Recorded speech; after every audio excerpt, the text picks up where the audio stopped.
Gold trusted gold buyers. మీరు తాకట్టు పెట్టిన బంగారాన్ని విడిపించి ఈ రోజు ఉన్న మార్కెట్ ధరకు కొనబడను. ఇప్పుడు ఆయన మీతో లేరు, ఇదివరకు మీరు చాలా స్ట్రగుల్ అయ్యారు, హాస్పిటల్లో కానివ్వండి చాలా హెల్ప్ చేశారు, డైలీ వెళ్ళడం చూడడం అన్నీ చేశారు. ఇప్పుడు ఫైనల్గా అయినా లేరు కదా, మరి ఎందుకు ఎవరు రావట్లేదు సినిమా ఇండస్ట్రీ వాళ్ళు? సినిమా ఇండస్ట్రీలో కొంతమంది వదిన కాల్ చేస్తున్నారు, వాళ్ళు మాట్లాడుతున్నారు. యాక్చువల్లీ ఏంటంటే ఓ షెడ్యూల్ ప్లాన్ చేసుకుంటే ఒక 1 వీక్ బిఫోర్ ప్లాన్ చేసుకుంటారు. వెంకటన్న ధన్మని చనిపోయాను కదా, కొంతమంది హీరోలు రావచ్చు, హీరోలు రాకపోవచ్చు, తోటి ఆర్టిస్టులు రాకపోవచ్చు. వాళ్ళకైతే ఒక బాధ అయితే ఉంది, అరే వెంకటన్న చచ్చిపోయినాని, అరే ఎట్లాంటి వాడు, ఆయన డైలాగ్ మనం ఎంజాయ్ చేసినామని చాలా మంది బాధపడ్డ ఉన్నారని. ఈరోజు ఎక్కడున్నా కూడా వెంకటన్న లేడని లోకు వాళ్ళకి లోటు అయితే తెలుసు. ఇప్పుడు మీకు సంబంధించిన ఏమైనా మెమరీస్ షేర్ చేసుకుంటారా? నార్మల్గా ఆయన చూసుకొని మేము ఇండస్ట్రీకి ముందుకు వెళ్ళాము. అట్లా నర్సింగ్ యాదవ్ని చూసి మాకు అంత నర్సింగ్ యాదవ్ అంత దగ్గర కాదని వెంకట్ మేము ఒకటే బస్సులో ఉండేటోళ్ళము. వెంకట్ అన్నని చూసుకొని మేము ఇండస్ట్రీని అందులో గబ్బర్ సింగ్ టీము అందరు కలిసి కూడా ఈరోజు అవకాశాలు వస్తున్నాయంటే ఒక నర్సింగ్ యాదవ్, ఒక వెంకట్, ఆ గొంతు లాంటి డైలాగులు మాకు కూడా చెప్తే మాకు కూడా ఒక 10 సినిమాలు అవకాశాలు వస్తున్నాయి. అదే అదే నాకు ఇక్కడ బోడుపోలినప్పుడే మాట్లాడాడు. బోడుపోలినప్పుడు ఏం సాయి తిన్నావా అన్నాడు. అంత బెడ్లో ఉన్నా కూడా అది వచ్చే కళ్ళలోకి నీళ్ళు తిరిగినాయి మాకు. తర్వాత మొన్న వెళ్తే మాట్లాడే పరిస్థితులు లేడు. డాక్టర్ని అడిగితే బ్రెయిన్కి పసకలు కొట్టేసినాయి, అసలు మాట్లాడితే ఆఖరి కూడా ఇట్లా కళ్ళు ఇట్లా చూస్తూ ఉన్నాడు అని. అప్పటికే మాకు గ్యారంటీ లేకుండే, ఇక తెల్లారే మాకు ఈ న్యూస్ వచ్చింది. మేము వచ్చినప్పుడు బాగానే ఉంది కదండి, అంత క్యూర్ అయ్యారని డాక్టర్తో కూడా మాట్లాడినప్పుడు చెప్పారు. బోడుపల్లి అనుకుంటా మీరు ఈ హాస్పిటల్ వచ్చినాక రాలేదు, ఈడికి ఇక్కడ వెళ్ళేటప్పుడే చేంజ్ చేయాల్సి వచ్చింది హాస్పిటల్. అంటే యాక్చువల్ బాడీ ఒప్పుకుంది కదా, నెక్స్ట్ మనం డయాల్స్ తర్వాత సెట్ అయితే కిడ్నీకి వెళ్ళిపోదాము, చాలా మంది దాతలు వస్తున్నారు, ఒక కిడ్నీ చేంజ్ అయితే 6 సంవత్సరాలు 10 సంవత్సరాలు బతాడని చెప్పి ఆ విధంగా మేము అనుకున్నాము. అని అక్కడ పోయినాక పసకలు అటాక్ చేయడము, ఆ బ్రెయిన్ కొట్టడము ఇట్లా అవుతుందని మాకు తెలియదు. పాత హాస్పిటల్ సరిగా చూడలేదు అని చెప్పేసి అంటే వాళ్ళ వైఫ్ చెప్పారు, అది నిజమేనా? నిజంగా సరిగా చూసుకోలేదా? అంటే మేము వచ్చినప్పుడు అయితే బాగానే చూసుకున్నారు అనిపించింది. నాకున్న వెంకట్కి ప్రేమతో ఎంతో చూసినా తక్కువనే అనిపిస్తుంది. ఇప్పుడు వాళ్ళు అక్కడ దగ్గర ఉండి వాళ్ళకి తక్కువనే అనిపిస్తారు. డాక్టర్ ఏం చేశారంటే దేవుళ్ళు కాదు, వాళ్ళు మనలాగా మనుషులే, వాళ్ళ పైతో వాళ్ళు చేసారు అని 99% బాగానే చూశారు. బాగానే అని ఆయన ఫస్ట్ రోజు తీసుకుపోయినప్పటి నుంచి పండుకున్నోని లేపారు, మాట్లాడిపించాడు, మీరు కూడా మాట్లాడారు అని. ఆ హాస్పిటల్ని అయితే అట్లా అనొద్దు.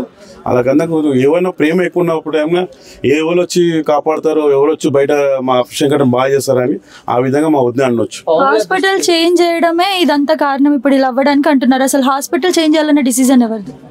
హాస్పిటల్ డిసిజన్ అదే చెప్తున్నాను మేడం. ఇప్పుడు ఆయన లేచిండు కదా, నెక్స్ట్ కిడ్నీకి వెళ్ళిపోదాం అంటే కిడ్నీకి అక్కడ చేంజ్ చేసేంత పెద్ద హాస్పిటల్ కాదు. ఈ కిడ్నీ చేంజ్ చేపిస్తామని ఇంకో పెద్ద హాస్పిటల్. అంతకుముందు ఆ హాస్పిటల్ పోయినప్పుడు మా అన్న కాలు మంచిగా చేసి పంపించారు. ఆ నమ్మకంతోనే అక్కడ కూడా ఫ్రీ ట్రీట్మెంట్ అన్నది. బయటనేమో ప్రతి ఒక్కరు గూగుల్ పే రూపాయి, 10 రూపాయలు, 50 రూపాయలు ఇస్తున్నారు. ఆ ప్రభాస్ గారు ఇయ్యక ముందుకే 50 లక్షలు ఇచ్చినాను అన్నాను. అలాగా దాతలు అందరూ ఆయన అనగానే అందరు బంద్ అయిపోయినారు. అలా భయం పడేది అంటే అక్కడ ఫ్రీ ట్రీట్మెంట్ ఉన్నది కదా, ఇక్కడేమో డైలీ 1,00,000 రూపాయలు అడుగుతున్నారు.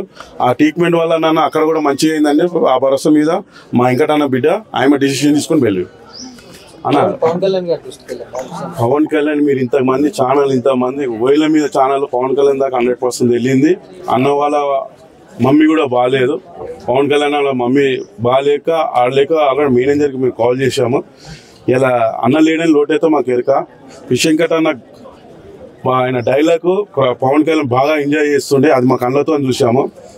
పవన్ కళ్యాణ్ సార్ ఎప్పుడు మర్చిపోడు, ఆయన కూడా బాధపడతాడు. మా ఛానల్ తరఫు నుంచి 2 lakhs రీసెంట్గా అంటే హాస్పిటల్ మంచిగా ఉన్నప్పుడు నాకేమో సాయం చేయమంటే మీ అకౌంట్ నెంబర్ పంపించానని వీళ్ళ కూడా తెలియదు. వాళ్ళ అకౌంట్లో కొడితే పవన్ కళ్యాణ్ సార్ 2 లక్షలు పడ్డాయని చెప్పి చాలా ఛానల్ కూడా మా వెంకటన్న చెప్పిండు. 2 లక్షలు కాదు 20 లక్షలు కూడా వేయగలుగుతారు అని. అలా ఉన్న వాళ్ళ మమ్మీ బాగాలేదు, ఆ బాధలు ఉన్నారు. వాళ్ళ మమ్మీ 100 ఏళ్ళు బతకాలి. మా వెంకటన్న వాళ్ళ మిసేజ్ తీసుకెళ్ళి మా ఉద్యమం తీసుకొని పవన్ కళ్యాణ్ దగ్గర తీసుకెళ్ళి ఏమైనా వెళ్ళిపోయి మేము గబ్బర్ సింగ్ టీం అడుగుతాం. సో అన్న ఆర్థిక పరిస్థితి ఎలా ఉంది ఫ్యామిలీది? అన్న చేస్తేనే ఫ్యామిలీకి మనీ అని తెలుస్తుంది కదా, ఇప్పుడు అన్న లేడు, వాళ్ళ ఆర్థిక పరిస్థితి ఎలా ఉంటుంది? మీకు ఒక ఉండొచ్చు బ్రదర్, ఏమని వాళ్ళ ఇంట్లో 3 2 కొడుకులు ఉన్నారు కదా, ఆ కొడుకుల ధైర్యం కూడా మా ఫిషింగ్ కట్టడానికి లేదు. ఓ పాప పెళ్లి కష్టపడి చేసిండు. ఒక ఇల్లు రీసెంట్ లా సిఆర్ అని హెల్ప్ చేస్తే ఒక ఇల్లు ఉన్నాడు. ఆ ఇల్లు కూడా ఇప్పుడు లాస్ట్ కు ఆ ప్రభాస్ గారు ఎప్పుడు వచ్చినా దాతలందరూ బంద్ అయింది. 5 లక్షలు గిరి పెట్టి ఆ హాస్పిటల్కి బయట చేసి ఇప్పుడు కార్యక్రమాలు చేస్తున్నారు వాళ్ళు ఇప్పటిదాకా. అన్న ఫిష్ వెంకట్ అన్నతో మీకు ఎలాంటి అనుబంధం ఉండేది? అసలు మీకు ఎప్పుడు ఈ న్యూస్ తెలిసింది? ఫిష్ వెంకట్ అన్నతో అనుబంధం అంటే ఇప్పుడు కాదు, నాది 2000 నుంచే మనకు ఉన్నది. ఎందుకంటే అన్న వాళ్ళు అప్పుడు సినిమాలు పెద్ద మంచి వేషాలు చేసాము, నేను చిన్న చిన్న వేషాలు బ్యాక్గ్రౌండ్ అట్లా ఉంటూ ఉండేవాడిని. కానీ ఎప్పుడైతే ఆది సినిమా వచ్చిందో వివి వినాయక్ గారి సినిమాలో, అందులో మేము ఫ్రెండ్స్ క్యారెక్టర్లో ఉండే, అన్న వాళ్ళేమో అన్నల క్యారెక్టర్ వేశారు. అప్పటి నుంచి మాకు బాగా క్లోజ్. అప్పుడు ఆదిలో ఉన్న షూటింగు అక్కడి నుంచి ఆది, తర్వాత చెన్నకేశ్వర రెడ్డి, బన్నీ, తర్వాత అన్ని వివి వినాయక్ గారి సినిమా, దిల్లు, అన్ని సినిమాల్లో చేసాం అన్నతో కలిసి. కొన్నిసార్లు ఏమైనా సినిమా మిస్ అవుతుందంటే కూడా అన్న ఏ సినిమా చేస్తుంటే ఆ లొకేషన్ పిలిపించి కోఆర్డినేటర్కి చెప్పి వాళ్ళకి చెప్పి మాకు మళ్ళీ వేషాలు కూడా ఇప్పించిన రోజులు ఉన్నాయి. అంటే నిజంగా బాగా టాలెంట్ ఉండి కష్టపడుతున్నంటే వాళ్ళకి ఖచ్చితంగా హెల్ప్ చేసే నేచర్ మన ఫిష్ వెంకట్ అన్నది. సో అట్లా అన్నదమ్ములా ఉంటుంది. మేము ఎప్పుడైనా అవుట్డోర్ ఏదైనా షూటింగ్ మేము వెళ్తే మాకు వేరే రూమ్లు ఇచ్చినా కానీ పిలుచుకొని ఆయన రూమ్ పెట్టుకొని మాకు ఆయన క్యారేజ్ ఇచ్చి అంత బాగా చూసుకుంటాడు. అట్లా ఫిష్ వెంకట్ అన్నకు నాకైతే చాలా చాలా రోజుల అనుబంధం ఉన్నదన్నమాట. అయితే అన్న ఇండస్ట్రీలో కావచ్చు బయట కావచ్చు ఎప్పుడు పెట్టే గుణమే అన్నది. అలాంటిది ఇప్పుడు అన్నకే సహాయం లేక చనిపోయే పరిస్థితి వచ్చింది. దీనికి ఏంటి అంటే సినీ ఇండస్ట్రీలో చాలా మంది ఒకప్పుడు హెల్ప్ చేశారు, ఇప్పుడు కూడా ఎందుకు స్పందించలేకపోయారంటారు? అది నేను చెప్పేంత అది కాదు. నేను సినిమా ఇండస్ట్రీలో ఉన్న ఆర్టిస్ట్నే కాబట్టి నేను ఒకళ్ళ గురించి మనం చెప్పలేము. సినీ ఇండస్ట్రీ గురించి అసలు చెప్పేంత కెపాసిటీ నాకు లేదు. కానీ చేశారు చాలామంది. కొంతమంది తెలియదు, కొంతమంది లోపల ఇచ్చారు, అవన్నీ పబ్లిసిటీ కాలే. కొంతమంది ఎట్లా అంటే టీవీలో కనబడాలని, యూట్యూబ్లో కనబడాలని ఇచ్చిన వాళ్ళు లేరు. ఒక పెద్ద టాప్ హీరో కూడా, టాప్ అంటే టాప్, అంత పెద్ద హీరో లాస్ట్ టైం మస్తు పైసలు ఇచ్చాడు. ఇంకోటి అండి, ఇప్పుడు చాలా మంది రావాలి కదా, మరి ఇండస్ట్రీ నుంచి ఎవరు రాలేదు. ఇన్ని సినిమాలు చేసిన తర్వాత కూడా ఇప్పటికీ అసలు ఒక్కరు కూడా చూడడానికి రాలేదు. ఎందుకు వస్తుండొచ్చు, చూద్దాం. ఎందుకంటే ఒకవేళ చూడాలి, ఎందుకంటే ఇది చాలా లాంగ్ ఉంటుంది మన ఇండస్ట్రీకి. ఇది మేము ఉన్న ప్లేస్ ఇదేది, ఏమైనా ఏరియా ఇది అడ్డగుట్ట. చాలా మందికి ప్లేస్ కూడా తెలియదు. ఇదే ఒకవేళ ఏ జూబ్లీస్ ఏదో ఉంటే అందరూ అడిగి వచ్చేవాళ్ళు. ఇంతకు ముందు లాస్ట్ అన్నతో ఎప్పుడు మాట్లాడారు? ఏమన్నా లాస్ట్ వీక్ అన్న హాస్పిటల్లో ఉన్నప్పుడు కొంచెం అన్కాన్షియస్లో ఉన్నప్పుడు నేను వెళ్ళి పలకరించినప్పుడు నాకు రెస్పాండ్ ఇచ్చాడు. మంచి రెస్పాన్స్.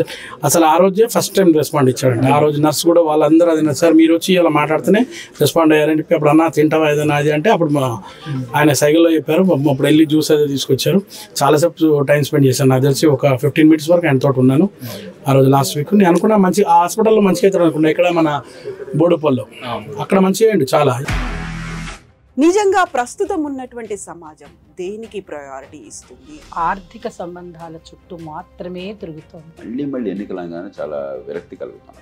మంచి అనిపిస్తుంది కదా, లేడీస్ కూడా ఛాలెంజింగ్ జాబ్స్ చేసినప్పుడు చాలా బాగుంటది. ట్రాఫిక్ అసిస్టెంట్స్ గా నియమించిన ట్రాన్స్జెండర్స్ అందరితో సాల్యూట్ చేయించుకుంటున్నారు. ఫుడ్ డెలివరీ ఇవ్వటానికి వెళ్ళినటువంటి డెలివరీ బాయ్ అనిల్ పై కళ్ళ ముందు